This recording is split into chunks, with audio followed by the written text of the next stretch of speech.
Pondé, gostaria de avaliar com você o discurso do presidente do STF, Luiz Roberto Barroso, dois trechos, que ele diz o seguinte, que existe mesmo independência e harmonia entre os seus poderes e fala que o judiciário é parte imune às paixões políticas.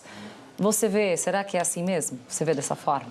Primeiro, eu acho que a percepção da população comum não é essa, né? Mas eu, pessoalmente, não há dúvida que o que ele fala que existem representantes dentro da República que não são eleitos, a gente sabe que tem, né? Mas a ideia de que não existam paixões políticas no STF ou qualquer tribunal superior, não só aqui, é uma ideia que vai contra uma percepção bastante razoável de que o fato de você não ser eleito, aí que eu acho que está o que em filosofia a gente chama quase de uma espécie de non sequitur, como se diz, uma coisa não segue a outra. O fato de você não ser eleito não é garantia que você esteja imune a paixões políticas. Porque essas paixões políticas, elas poderão aparecer ao longo do processo, por interesses comuns, por conflitos comuns, por, na realidade, se deixar levar, inclusive, esse discurso é completamente político. Né? Ali, o Supremo, talvez eu tenha uma percepção antiga, mas a minha ideia é de que os juízes do Supremo deviam ter vida de monge. Não devia aparecer em lugar nenhum, não devia dizer o que acha de coisa nenhuma e simplesmente exercer aquela função.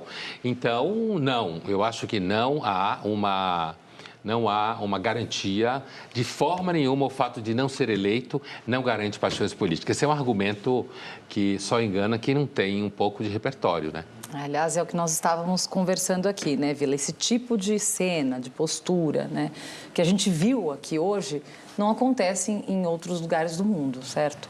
Eu não sei por quê, qual a razão que foi criada essa tradição. Creio eu que deve ser recente historicamente falando, né?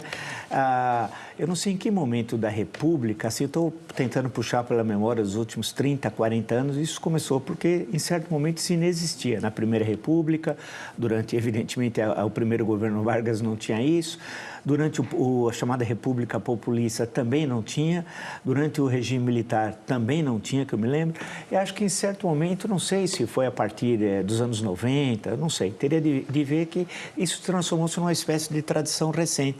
E não é necessário, no caso especialmente do Supremo Tribunal Federal, que a presidência, agora em setembro, salvo engano, vai ser o ministro Edson Fachin que vai assumir. Então, é rotativa. E a eleição que se tem entre os pares é pro forma. Sempre o eleito tem um voto a menos que ele não vota nele mesmo. No caso, tendo 11, nem sempre tem 11 ministros, são com 10 votos. Tal. Ele fez referência a isso, inclusive, hoje no seu próprio discurso. Então, acho que o ministro Barroso é bem intencionado, falou essa questão que precisa ter, cumprir a Constituição, a independência, a harmonia entre os poderes. E é bom lembrar que o judiciário só age quando provocado, né? É diferente do legislativo e do executivo.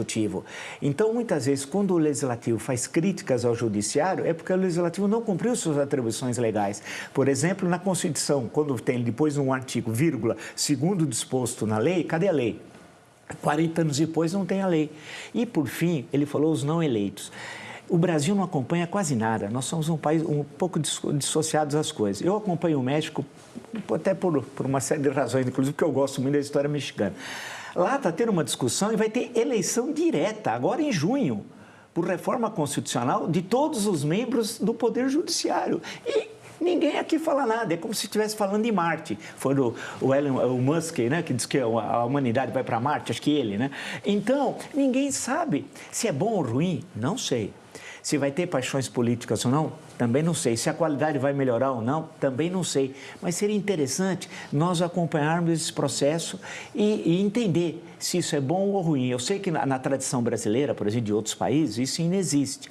No caso norte-americano, tem situações muito locais, né? Mas eu queria ver, é bom dar uma olhadinha no que está ocorrendo no México.